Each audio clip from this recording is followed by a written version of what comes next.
Welcome, listeners, to another episode of Listen, Learn, and Love, hosted by Richard Osler. Before I introduce my guest, I just want to make sure you're aware of a couple books I wrote. The first one is called Listen, Learn, and Love, Embracing LGBTQ Latter-day Saints. It's a couple years old, but it continues to do well. And if you haven't read that book and want to learn more about this space, listening to the podcasts like our guest today will help you, but reading this book will also help you. It's an Amazon and Deseret book. And a second book I wrote that came out in May of 2022 is called Listen, Learn, and Love. Surprise, surprise, we love that brand. And this subtitle is Improving Latter-day Saint Culture.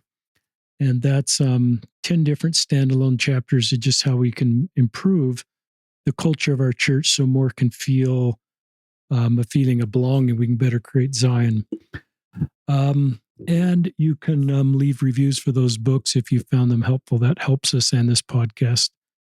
You can't donate, so that's all I really ask you to do, and you've been doing a great job of that. My guest on today's podcast, joining me from Hawaii, where he is a BYU-Hawaii student, is my friend Brandon Galli. Welcome to the podcast, Brandon.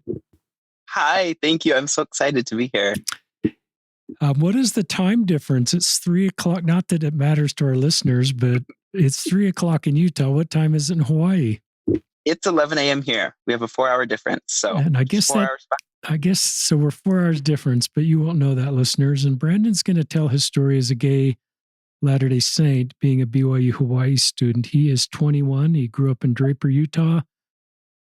Graduated from Corner Canyon in 2018. We had another student from Corner Canyon, Luke Warnock, who shared his story as a gay member of that school. He is a year younger than you, I believe.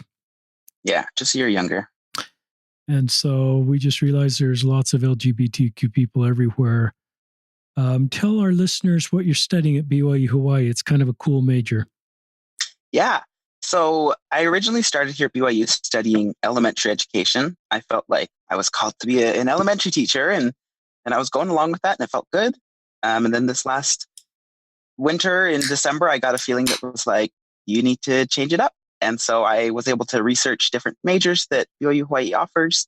And I switched to TESOL education, which is teaching English to speakers of other languages. So doing a lot of coursework in phonology and morphology and things like that. In linguistics, and I have a minor in intercultural peace building as well. It's really, if I'd met you in high school, would this what you thought you'd be doing, or is this all new post high school? No, this is all new. I mean, I always wanted to be a teacher, but yeah, the peace building in TESOL is completely new. And how did you make your way to BYU-Hawaii? Is it because they had these majors, or other reasons that got you to BYU-Hawaii? I don't really have an answer for you on that one. I think as I go to tell my story, I'll kind of allude to where that happened, but good. I don't have that reason of why I wanted to come here. Well, we're glad you're there. And I think one of the things that you'll hear from Brandon, he's very involved sharing his story at BYU-Hawaii, where is a place doing a good job of listening to LGBTQ members and creating as much belonging space. We've got a joint friend that was on an earlier podcast who did a great job. Do you know Brother Wilson? I love ESA. I love ESA. Yes. So he's quite a role for me. He's been a real trailblazer there, listeners, and he's been in our podcast and just a great young man. But I, as you know, listeners, like to turn it over to my guests, so you can start wherever you want to start. It's all yours, Brandon. Perfect. Wow. What a daunting task. Okay. So like Papa Osler said, I'm Brandon. I grew up in Draper, Utah. Very active in the church, very solid family. And yeah, I knew I'd had some different feelings when I was around 12, 13, that started in the locker room at school where all the wonderful things happen. And quickly realized that I was a bit different. Whether it was through, the feelings that I had or the feelings that I didn't have, I just kind of realized that something was off. As I kind of just went through school and decided that I would just kind of deal with it. Around when I was 14 or 15, I realized, you know what? I think I am gay. I think I am attracted to men, and not necessarily attracted to men, but not attracted to women. I'd always just had girlfriends growing up, friends that were girls, and my best friend was always a girl, and it's just kind of how it happened. And so I realized that I wasn't attracted to women when other guys my age were. Um, so yeah, I had some realizations, but everything we were taught in church that I was interpreted as that was not okay, that was wrong, that, I remember there was one lesson specifically in Young Men's that had talked about trials.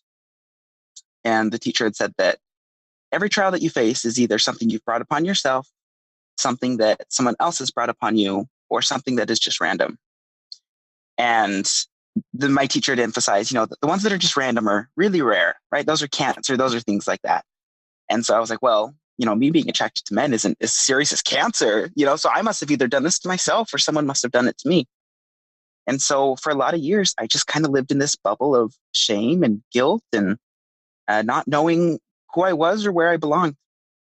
And so when I was 15, I was in 10th grade English class, and I had this awesome friend named Summer. And I had just gotten this intense feeling that I should tell her that I think I'm gay. It was nothing I'd even verbalized ever. And I don't really know why I got the feeling in the middle of English class, but I just kind of leaned over to her and I was just like, hey, I think I'm gay. And she just reacted in the most positively way that she could. Right? She embraced me in a hug. She was like, oh my gosh, I love you. And it was a really good thing. And so I'd had a best friend at that point, from like third grade, like elementary, right? We'll call her Stacy. Me and Stacy were besties. I mean, everyone in the school knew who we were. We were pretty iconic. And we just had a really solid relationship. And so I was like, well, I'm going to work up telling Stacy that I'm gay. And so I'd come out to a couple other people in high school, and all really good, really, really good. And so I was like, okay, it's time to tell Stacy. And so one day when me and Stacy were out, I, just kind of told her, I said, hey, I think I'm gay.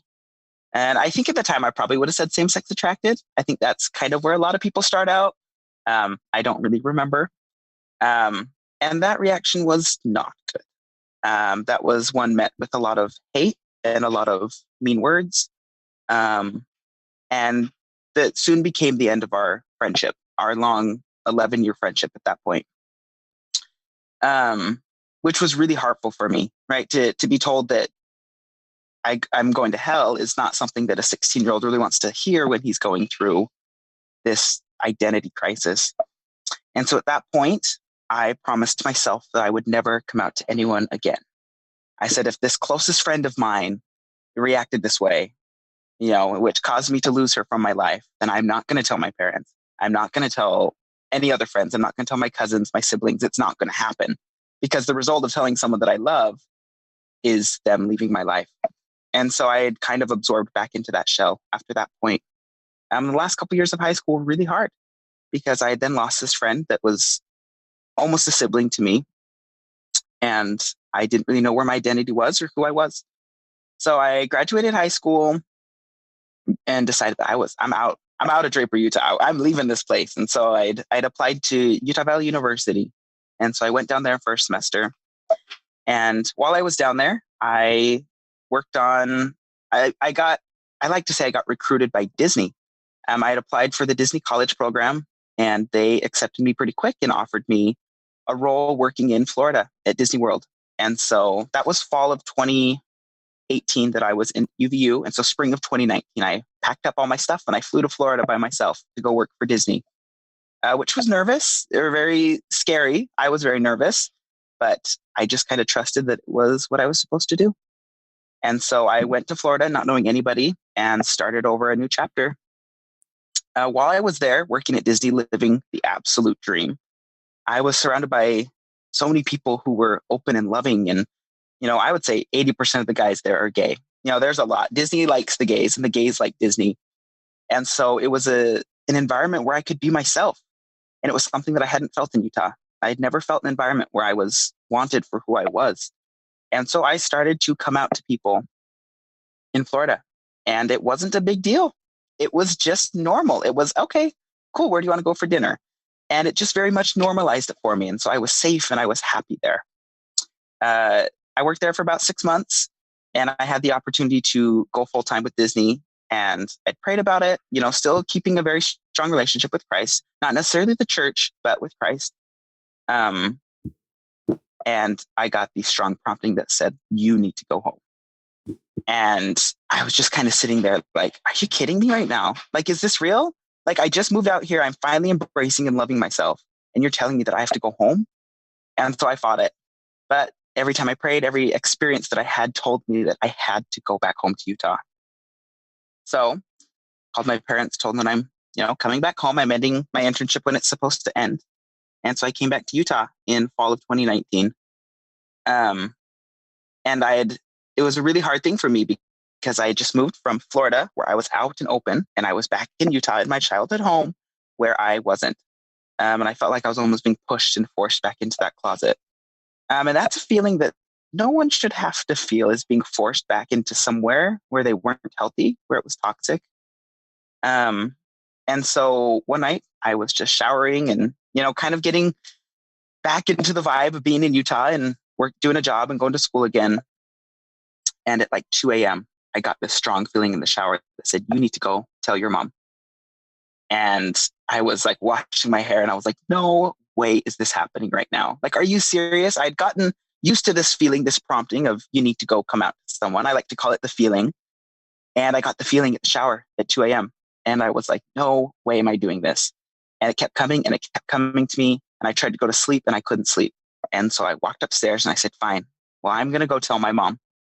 And so I woke my mom up at 2 a.m. and I said, hey, can I come talk to you on the couch? She was like, what is going on? Right. She just got woken up. And so you're already in that confusing spot when you wake up, like, what year is it? That kind of stuff. And here I was at 2 a.m. asking her if I could talk to her. And in her mind is probably like, oh boy, what did this kid get into? And so I just kind of sat with her on the couch and I just said, hey, I said, I didn't say I think, I said, I'm gay. And my mom was just silent. Maybe that was because it was the middle of the night. There's a lot of factors that played into it, but she was just silent. And I sat there and I said, Mom, I need you to ask me some questions. I said, I need you to say something. I need you to give me some reassurance that I'm doing the right thing. Because last time I came out to someone that I loved, they'd left my life. And so I just said, I need you to reassure me that that's not going to happen. And I'm not really sure what happened after that. I'm fairly certain she would have given me a hug and we just went back to bed. But yeah, so that started the coming out process to my family. So I was 19 at this point. And a week or two went by and, it was a hard thing for my mom to kind of juggle on her own. She wanted me to tell my dad. She wanted to be able to talk to her friends. It was something that she didn't want to carry alone. And so we'd kind of gotten in an argument one night and I just said, Mom, this is my thing. I said, I suffered with this for so long. You can hold on to it for a week. Let me come out to Dad when I'm ready to come out to Dad. And that was a point of contention for us because it was hard for me because I wanted her to feel comfortable and have someone that she could talk to. But this is my thing as well. And if I had to go for so long, then you can go for a week. It is okay. And so I was really nervous to tell my dad because he's always been, elders quorum president, Sunday school teacher, very in bishoprics. He's very strong in the church, very a rock in the church. And I didn't know how he was going to respond. And so one day, in midst of an argument with my mom, I think I just said, fine, well, I'm going to go tell him right now then, right? You win. I'm going to march down there and tell him on the couch. Which my mom was like, no. You don't have to. And I went kind of out of spite and just said, fine, you want this to happen, then it's going to happen. And so I went and I just sat with my dad and I said, can you pause your show? He was like, yeah, sure. And I just said, I am gay. And I said, I need you to love me and I need you to support me. And in that moment, it was just, what is he going to respond? Am I going to get kicked out? How is this going to happen? And immediately he just embraced me in a hug and just said, I love you. And we both just started crying. And it was a moment that I wasn't expecting. And I'm a little sad that I had such low of expectations for my dad. But at the same time, it was kind of a defense mechanism of, I need to be prepared in case whatever happens. And so from that point forward, it just kind of started me and my family's journey into coming into LGBTQ awareness and building this community that we have. And so after I'd actually come out to my dad, I was chilling in my room again, still going to school this fall in 2019. And I got the feeling that it was time for me to go back to Disney. And I was like, goodness gracious, can I please stop getting just thrown around to where I need to go? And so I had applied to Disney again, and they'd contacted me and they offered me my dream role. They said, if you can come back, we'll offer you your dream job, which is called a character attendant, which means I just get to work with the characters. I'm essentially their little bodyguard, walk them around, have this cute interactions. And they offered me that dream job. They said, can you come in January 2020? I said, yes. So I talked to my parents and we decided that this is what's going to happen. And so I packed up all my stuff, bought a car, shipped the car to Florida. I was ready to stay in Florida. And Disney has this awesome program called Disney Aspire, where if you're a full-time cast member, they'll pay for 100% of your tuition at University of Central Florida. And so I was like, yes, okay, this is it. This is where I'm going to end up. Beautiful thing. So I got to Disney and I got to Florida in 2020, started working my dream job, and it was the highlight of my life up to that point. But then sadly, in March 2020, COVID came around and I got let go from Disney, which caused a lot of anger in me of why would you send me back here just to send me home again? Within the 2 years I've moved to Florida and Utah, it would have been 4 times. Can you please stop just throwing me around like I'm a rag doll? And so I'd been told that I was getting let go in the middle of a character dining shift that I was working. And I cried and I called my mom and just kind of expressed to her what was going on. And I sat there for a second. I said, well, I can sit here and cry the rest of this afternoon, or I can go back out and do what makes me happy and be with the characters. And so I walked back out and, started doing my job again. That only lasted about 5 minutes before I started crying again and had to go in the back. But I'm proud of myself for being the confident person that I was. And so an awesome friend, a family friend in Florida, offered her home to me. She said, please come stay with us. While Disney figures it out, while COVID settles down, please come stay with us. And so I went to the east coast of Florida in Cocoa Beach area and stayed with this sweet family friend and her family for the whole month of March. And I got the feeling that I needed to stay in Florida. And so me and some friends, we went and we rented a house in Orlando and just said, fine, well, we're going to wait this out, wait for Disney to offer us our jobs back. So we got a house and we had quarantine in a house with a pool and 2 pugs. And it was a very fun time of life. Of no one just doing anything but swimming and watching TV. And it was good. It wasn't good, but it was good at the same time.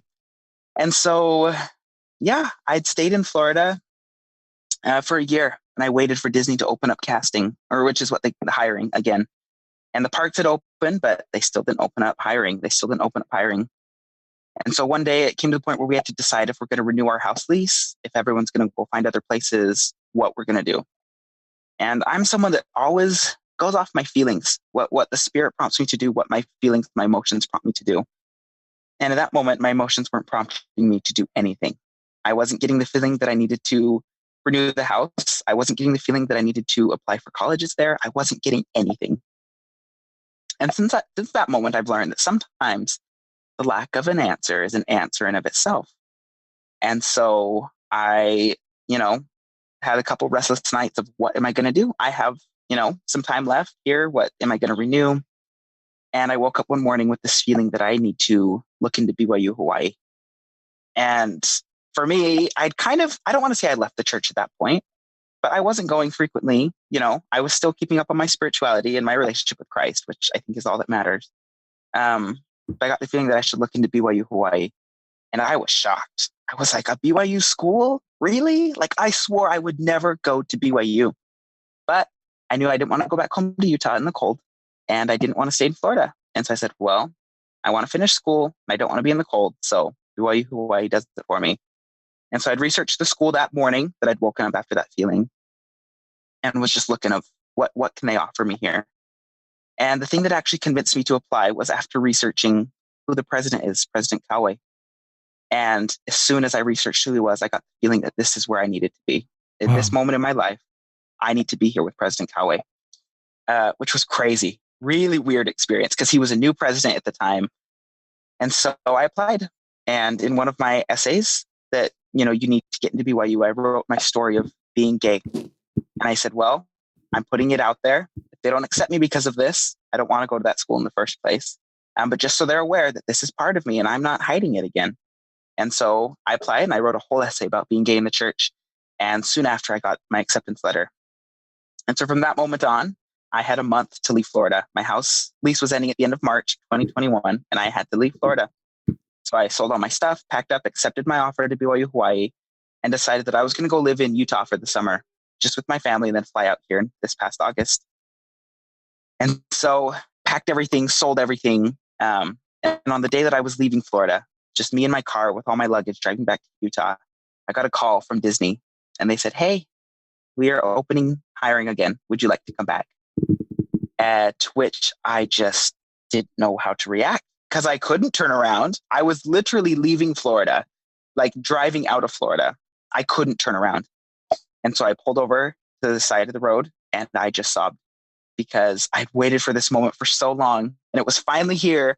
But then my heart was telling me that I needed to go to BYU-Hawaii.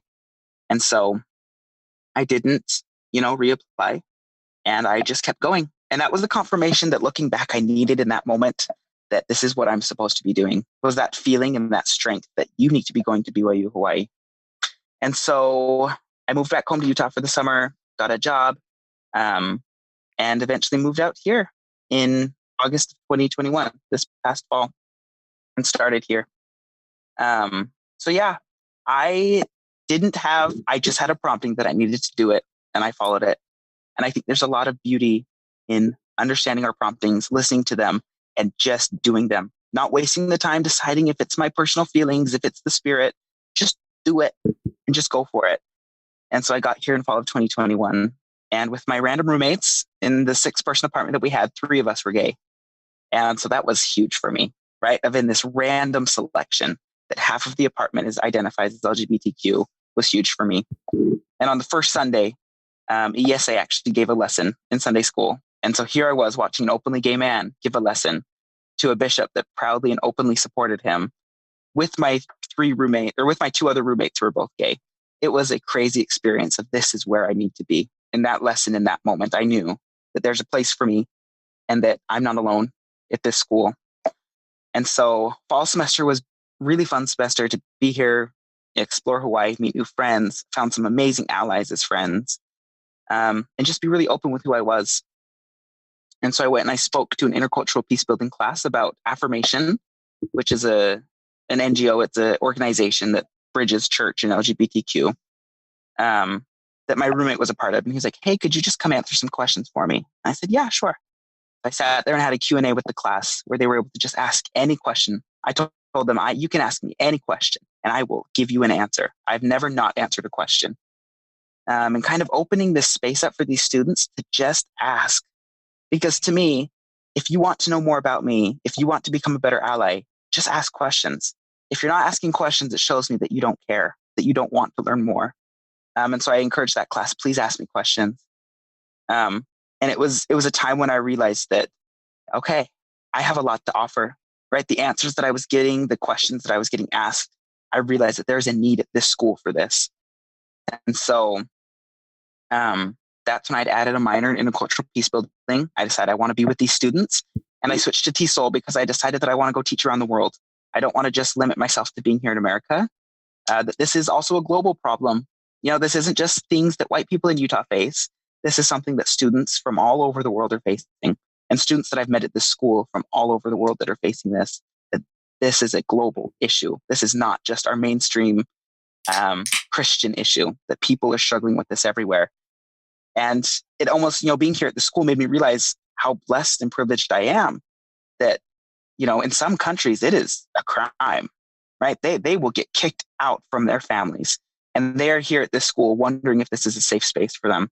And so quickly I realized that I have a duty at this school as an openly gay man, as someone who is a white male, to utilize that privilege that I have and make my voice loud and heard to everybody. Because, something that I'm constantly told by the Spirit is, if not you, then who? If you aren't going to do it, then who else is going to do it? And so from that moment forward, I decided that this is what I'm going to do. And so at the beginning of this winter semester in January, I walked into Honor Code and I said, "Hey, can I meet with the president of Honor Code?" And the guy was like, "What? What do you mean? You can't just request to meet with the president of Honor Code." And he was like, "What's it about?" And I said, "It's about LGBTQ issues." I said, "Is there a time today he's free that I can come meet with him?" And he said, yeah, we'll clear up a spot for you. And so he said, can you come back at 1:30? I said, yes. And so at 1:30, I marched back to honor code with this desire, this feeling that I need to do more. And I walked into the president of honor code's office and I met with him and I introduced myself. I said, I'm Brandon. I'm an openly gay student here on campus. I said, I want to know what the honor code says. I said, can you give me a physical copy? Can we pull it up and go through this together of what are my limits as a BYU-Hawaii student who is openly gay? What can I do? And so together, we opened the honor code. And BYU-Hawaii's honor code is different than BYU Provo's honor code. BYU-Hawaii only has 6 things on their honor code, 6 items. That's all. It's a half a sheet of paper. And LGBTQ issues are not mentioned on there.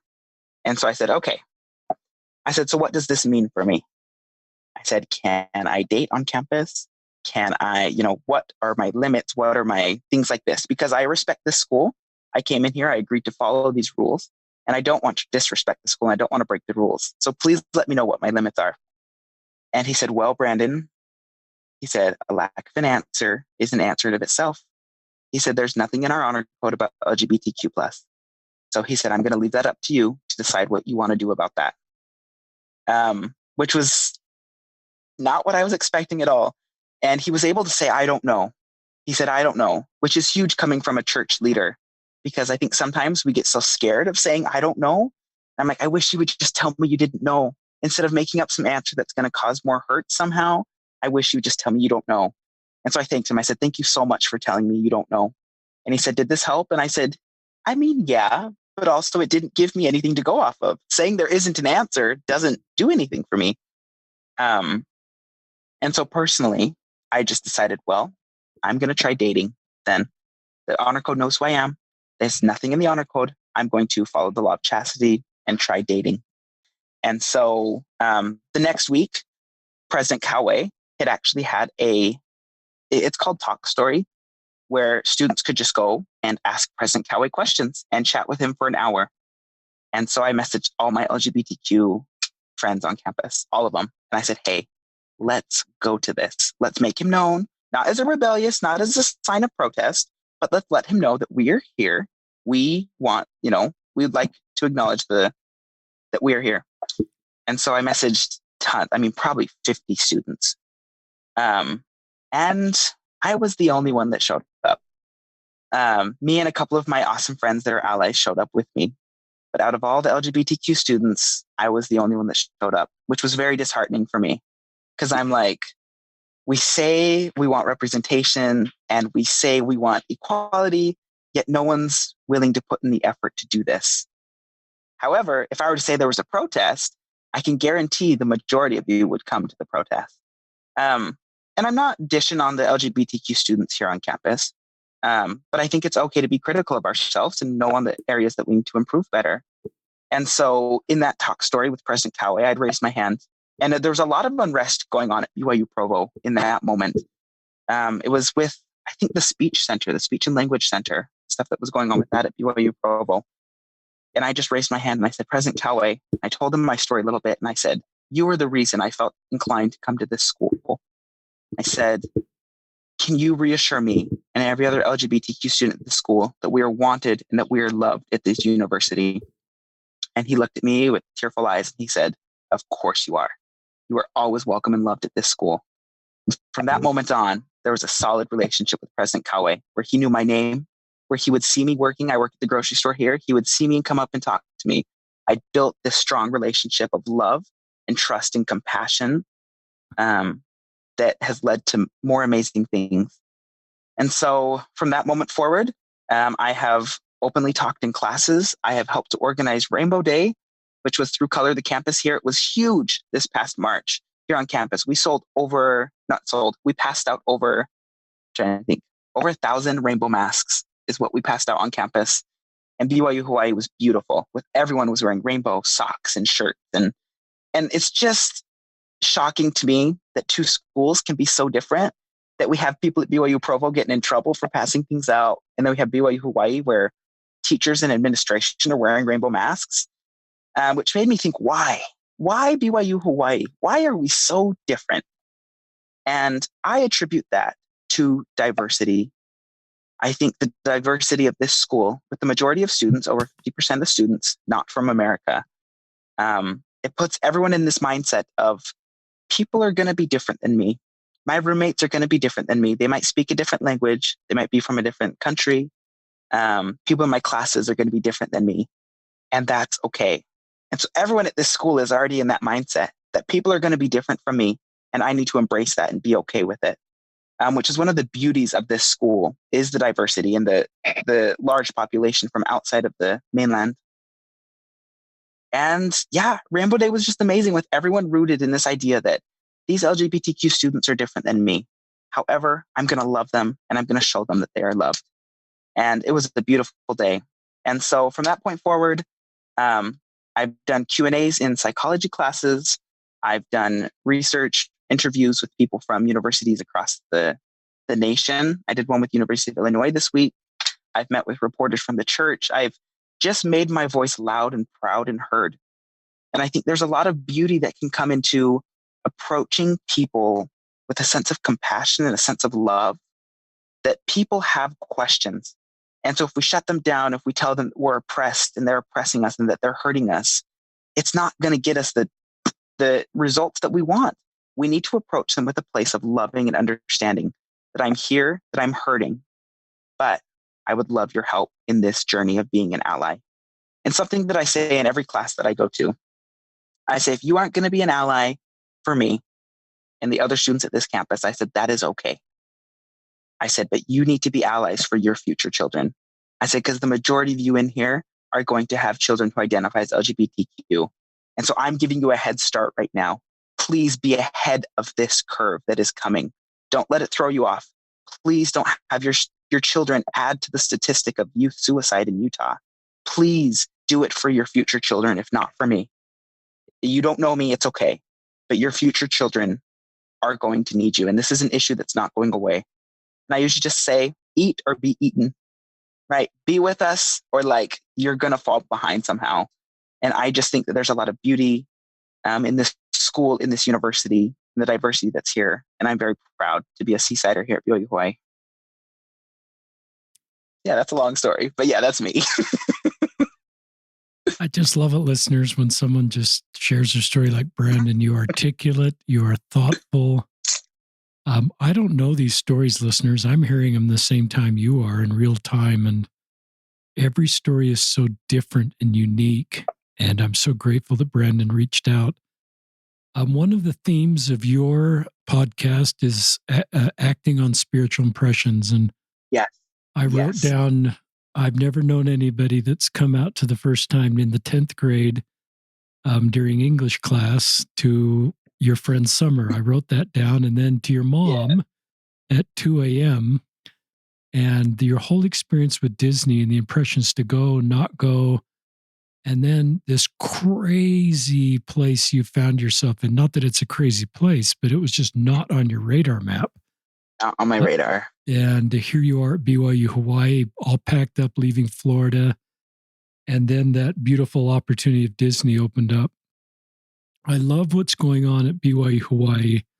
I wrote down diversity equals Zion. I love what the president of BYU-Hawaii is doing, faculty, the honor code officer.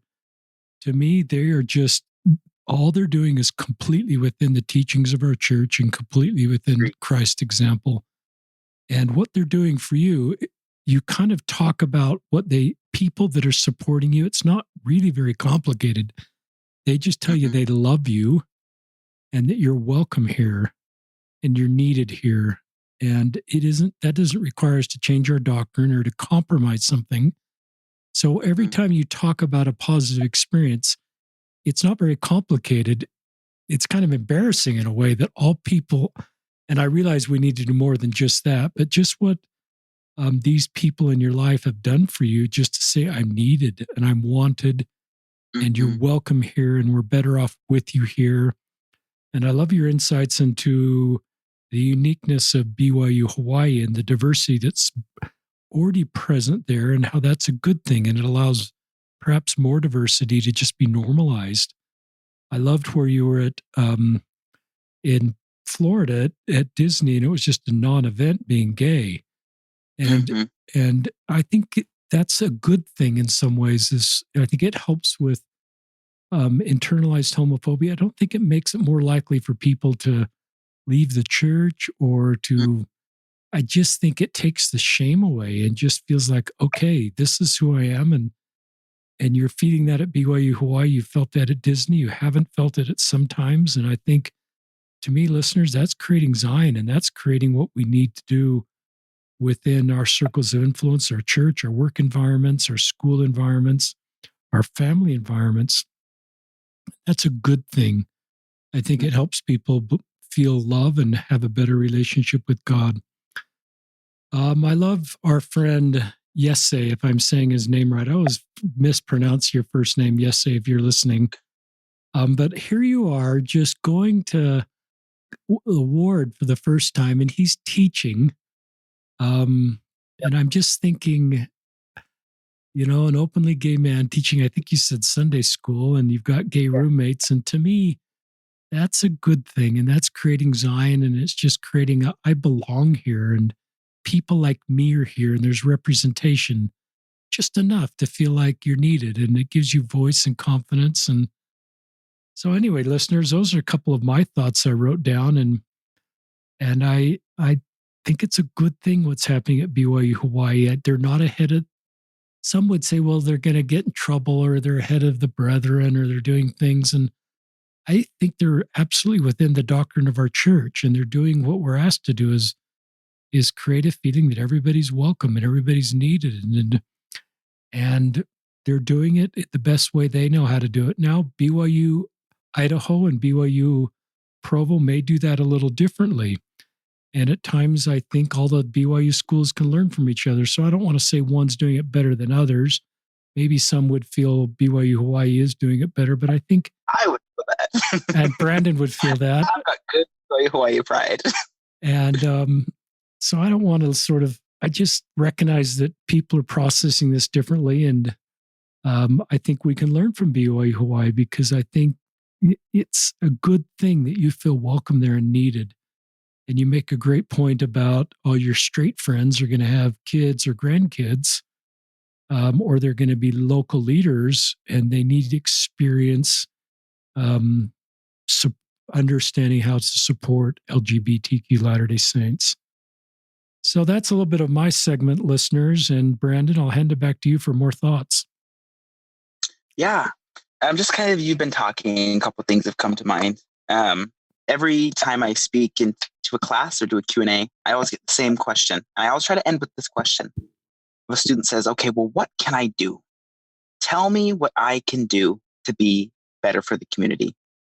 And I think we as humans, I think we as members of the church, we want to just be told what we need to do.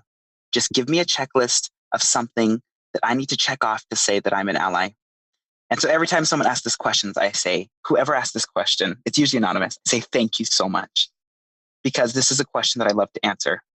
And I usually start with, we as humans want to be told what we need to do. Just give me a rainbow mask to wear so I can check it off and say that I'm an ally. And in my linguistics class, we have gone into sociolinguistics and learned about the importance of language and how it shapes our thought and our culture, and vice versa, how culture impacts our language and our thought. And so I say, this isn't going to be easy. I said, I can't give you something that you can just check off. But I said, you need to start viewing and thinking about LGBTQ people with a more open heart. When someone comes out as gay, don't first think, are they following the law of chastity? Are they doing this? Are they following the commandments? Open up your mind to, okay, cool. Because when you open up your mind and your thoughts, it affects your language, and your language are what people see around you.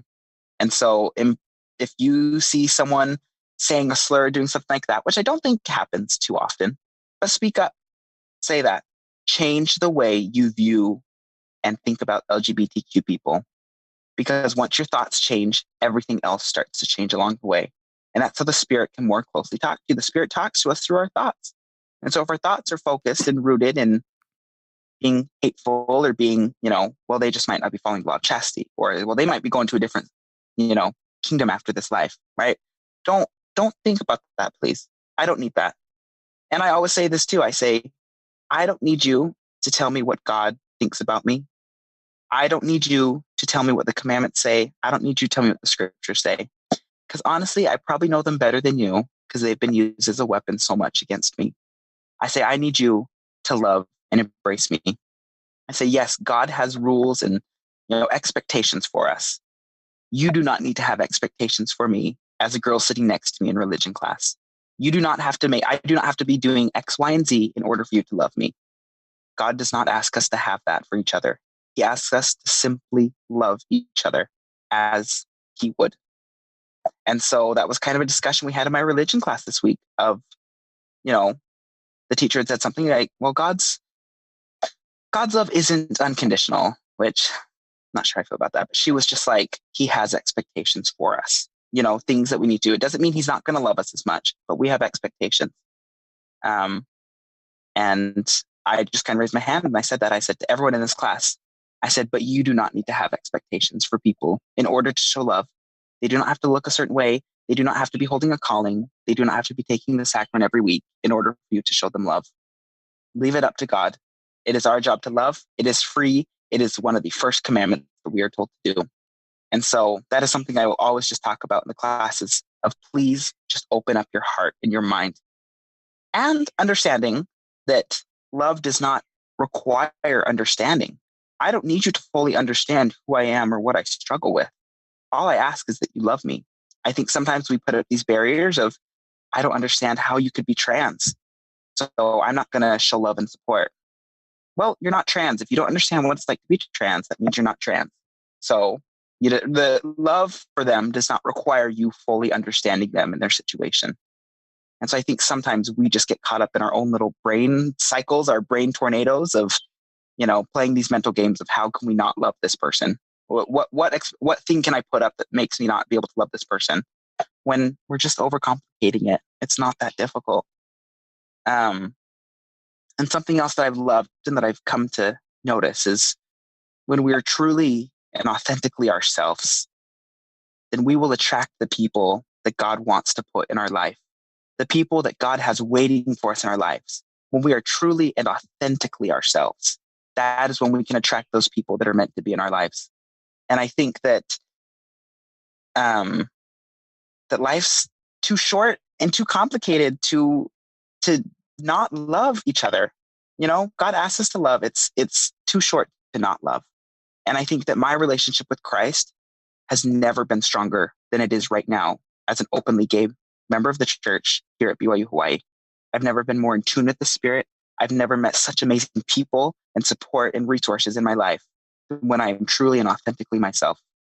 And I just think that the feelings that I had when I was in the closet were not feelings of the Spirit. They were feelings of shame and guilt and embarrassment. And those are not feelings of the Spirit. And so when I was able to come out, I was able to truly access and understand God's love and the love that they have for me. So, yeah. Listeners, as I listen to Brandon, I look down on my notes and I see age 21, and I just recognize, how articulate, thoughtful, at peace with who you are at a young age. And what a unique life mission. You're also full of grace and kindness, and you're talking about this in a way that I think draws allies towards you. And you're just really good at vocabulary and just have such a wonderful tone about you. A couple thoughts came to mind, listeners, is I love what your honor code officer did. I don't think he gave you a pass or didn't stand up for the teachings of the church. And I love the fact that you just went to him and said, let's make sure I'm on the same page. I'd call you a stand-up guy for doing that. But I love the way, I call it a principles-based approach. He sort of empowered you. He says, this is the honor code. This is what you agreed to do. There's a law of chastity on there. And so he gave, instead of and maybe some Latter-day Saints want the checklist of all the specific things, but I think that's what we used to do with home teaching, I think, listeners.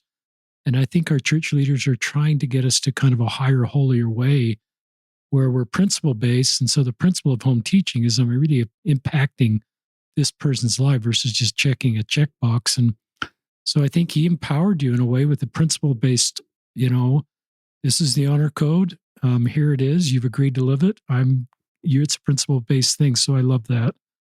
And I think you're very sensitive to this because of the privilege you have being Caucasian and from North America is it's sort of this. I think everybody, as you hear Brandon, you may be able to be authentic, but not the way Brandon's authentic. Because I know you would have many people at BYU-Hawaii because of where they come from. They can't be out. They can be out to you, but they could never be on a podcast. They could never, because they are potentially going back to a country where their lives could be at risk. So, and I know so I think both of us would invite you to I think the first step of being authentic is completely accepting this part about you. And obviously you've done that, Brandon, and there's people teach me that call that internalized homophobia. And then I think the next step is then how authentic am I going to be with others? But I think you can be authentic if you decide I can't be authentic with others, and don't put shame on yourself, or don't say, I wish I could be like Brandon. He's the real deal and he's open and I can't do that. So that keeps you on the shame road. I think both of us would invite you not to do that. You've got to write your own story, and your situation is going to be a little bit different.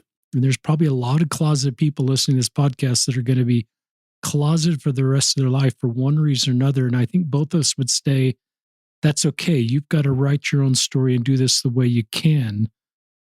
So I want you to kind of add on that, because I know you've got some thoughts on that. Well, like the amazing guy Ben Shalati always says, he says, this is my story. He said, this is who I am. And this does not mean it's your story. And he tells the experiences, and I know he talks about it in his book as well, of, I don't want people coming to me saying, I wish my son could be just like you. I don't want people coming to me saying, I wish I could be just like you. Because God is a God of diversity. So I don't want everyone to be the same. Why, I always use this analogy of snowflakes, that every snowflake is different and unique in the way it is. And so why would God, a God who created snowflakes, want everyone to think and believe and act the same way? If God was able to put that much detail in a tiny microscopic thing, then that means they were able to put that much detail in me and everyone else around me. And so, I always think about what Ben says when he says, this is my story and my story alone. And this doesn't mean, when Ben and Charlie always start their podcast with, these are our experiences. We do not speak for the church. We do not speak for others. This is our experiences. And then they usually go on to say how they're different. And so I think that's something key to understanding is I have met a lot of students here who will say, oh, I just wish I had your confidence. I just wish I could do this.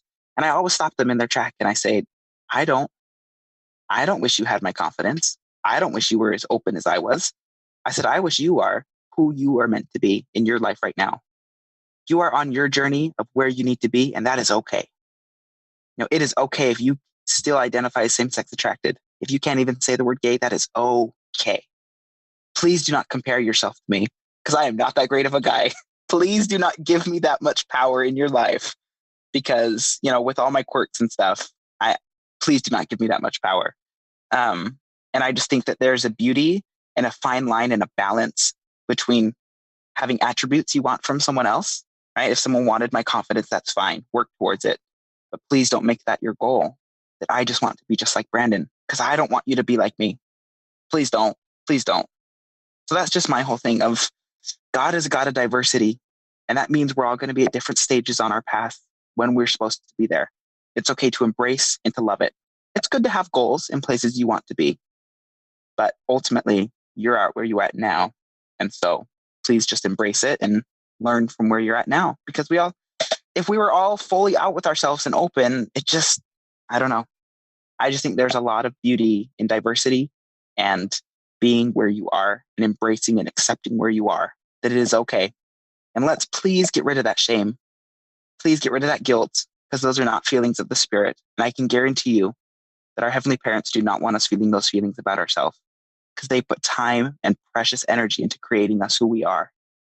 And so if we're sitting here constantly shaming and guilting ourselves, we are not fulfilling our full potential that our Heavenly Parents have for us. And I have a lot of love for my heavenly parents, especially my heavenly mother. And I just think that there's a lot of beauty in being who you are and embracing who you are and being authentic to who you are.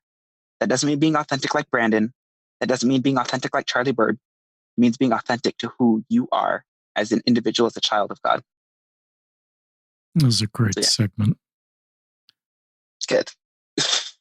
There's some people I just think... 100% the spirit, by the way. I've never said that before. So that was 100% the spirit telling me to say that. I would guess there's some people listening that was really helpful to them because they just need to be who they are and feel really good about who they are. And you're right, not everybody can be Ben or Charlie or Brandon or different people in this space. And I think that's okay. And you said that wonderful words. You also use some language to describe your creation, time and precious energy, to describe our heavenly parents creating us. That was just beautiful vocabulary. I wrote that down word for word. Tremendous. The personalization of that is something I really agree with, that we're all children of heavenly parents who love us and know us individually. And I think there's principles I think apply to all of us, straight or LGBTQ, is this relationship with our Heavenly Father, our heavenly parents, that even if you choose to be closeted and are only out to yourself, I think you also, I wouldn't find any reason you couldn't. I've never heard of a rational reason somebody's told me they shouldn't be out to God. Because I think that's just part of taking the shame away and feeling that you're loved, which helps you love yourself. I sort of think both of those often go hand in hand. Is if you can come to the realization your heavenly parents love you and you're created as intended, including not being straight, that you can love yourself also, if that's how you conclude they feel about you. I certainly, and I wrote this in my book, listeners, have sort of thought, well, something went wrong here. Our heavenly parents are surprised some of their children aren't straight. And I've come to the conclusion they're not surprised. This is part of the plan. It puts everybody on the same moral footing, that they're created as they're intended to be created. And our heavenly parents, of course, aren't surprised. So have you thought about why you're gay? I mean, some people will sort of have some impressions and do you have any thoughts on why you're gay? I've had a lot of thoughts. Sometimes in spite, sometimes in anger, sometimes in happiness and gratitude and celebration. It's kind of the same point of like, I wonder why I'm here at BYU-Hawaii. And I kind of just answer it with, why not? Why am I gay? Well, why would I not be?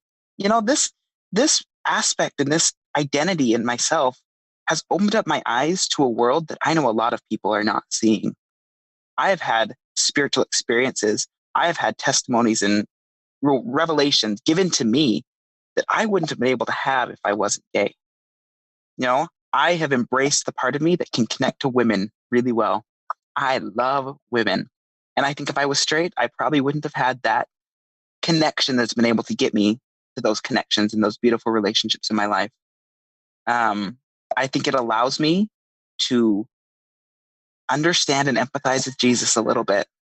With him being cast out by his own people, guess who's also been cast out by our own people? Us. Guess who is still being talked about in conference? LGBTQ people. Not that I'm, as much as Jesus Christ, but, it's understand me to build a little empathy for people who are different than me. I've been able to gain empathy for, Black people and the struggles that they faced here in America. I've been able to understand empathy for women and the struggles that they faced, and for children, and for every marginalized group. I've been able to gain a small understanding that has allowed me to build the empathy needed to care and love for those people. Again, like I said earlier, I don't have a full understanding of what it's like to be Black in America. I don't. As a white cis male, I have a lot of privilege.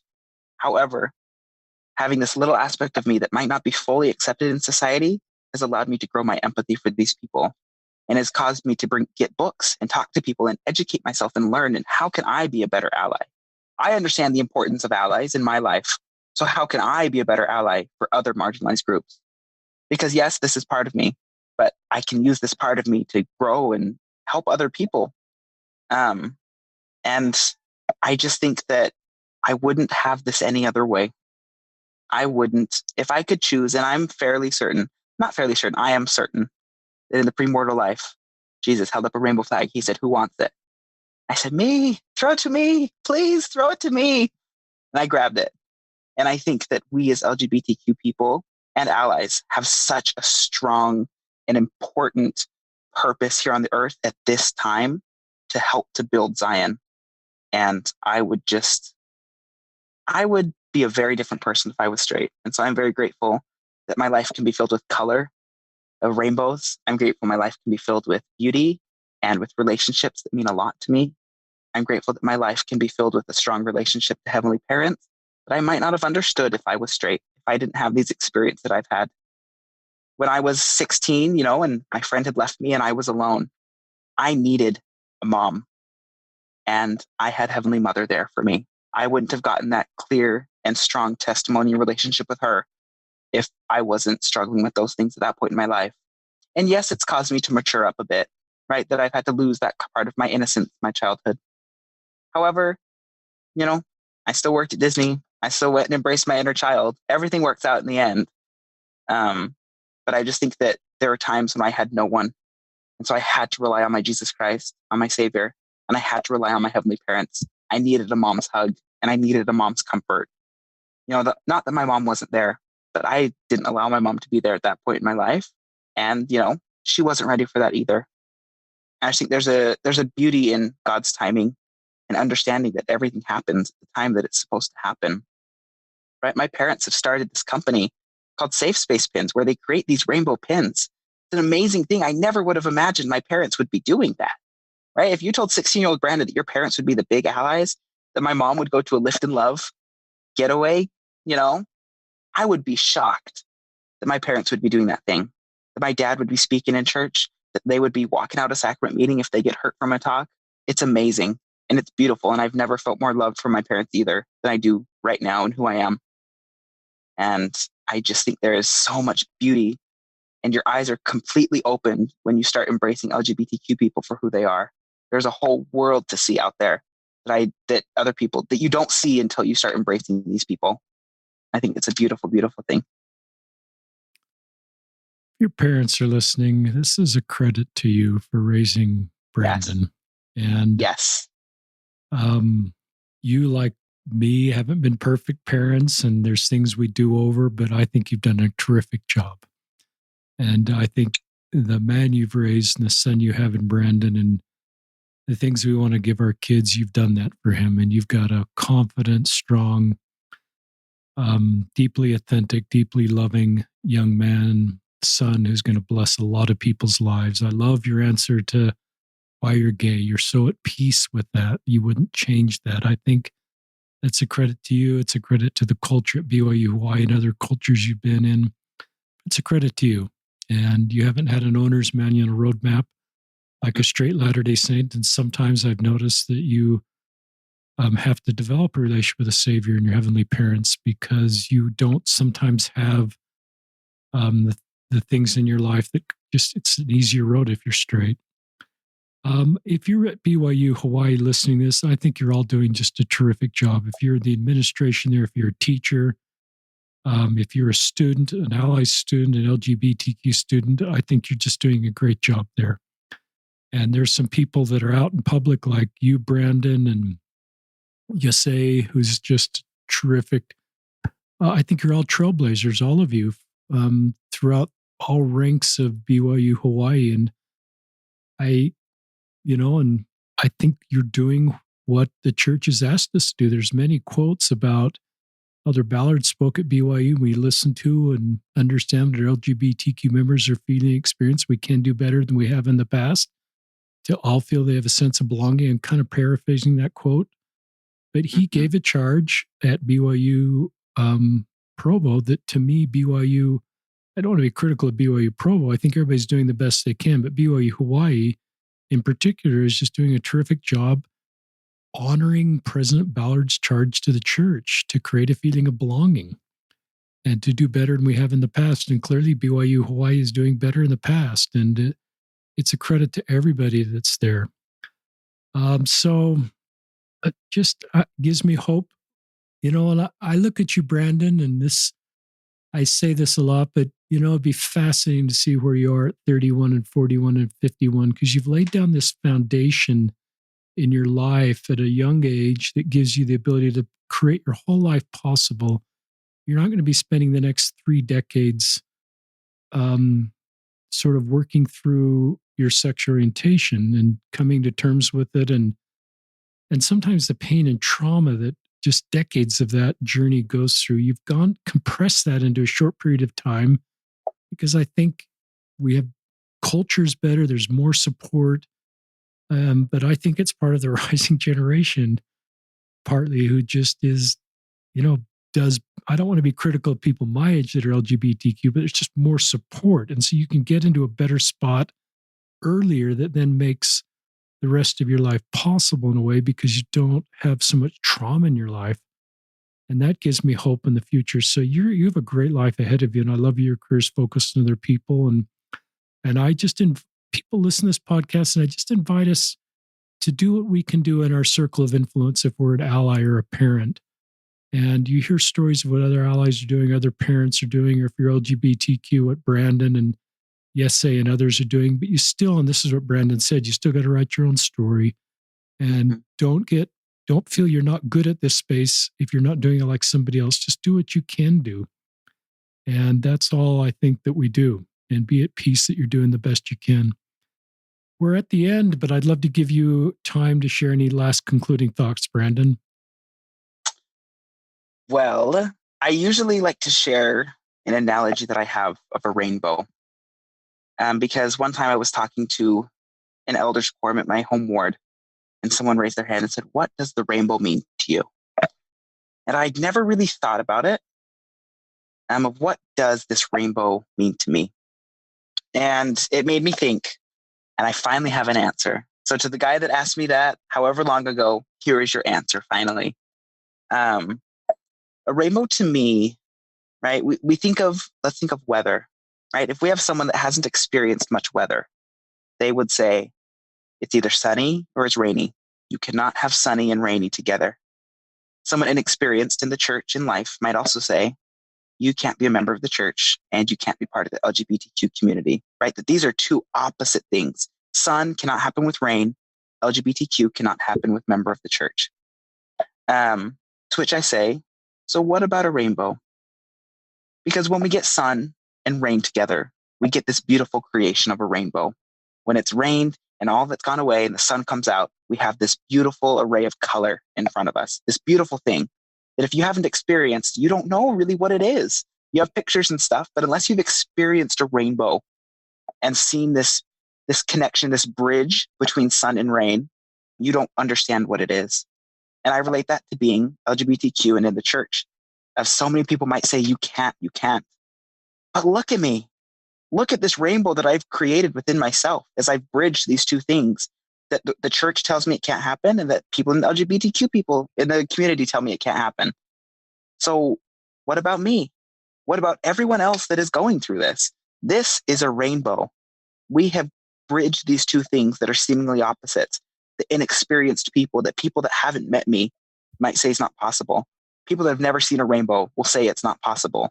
But until you see a rainbow, and until you meet an LGBTQ person that has been able to bridge this gap, then, that's what a rainbow means to me. I'm not saying that every LGBTQ people needs to stay in the church. It's okay. You're on your own journey, right? That whole thing we did. It's okay if you create your rainbow somewhere else. Bridge your gaps in other places. It is okay. Because God and your heavenly parents, they are still supporting you and looking out for you with wherever you are. Again, this is my story. This is the rainbow that I created. But for everyone else, if your rainbow is not being created here, it's okay to go create your rainbows in other places. But we have a duty to create rainbows and to show others who we are and to bridge gaps. And so, yeah, that's kind of how I like to end. That's what a rainbow means to me. And that's just the significance to me. That's awesome. So listeners, this is Brandon Galli. And Richard Ostler signing off from another episode of Listen, Learn, and Love.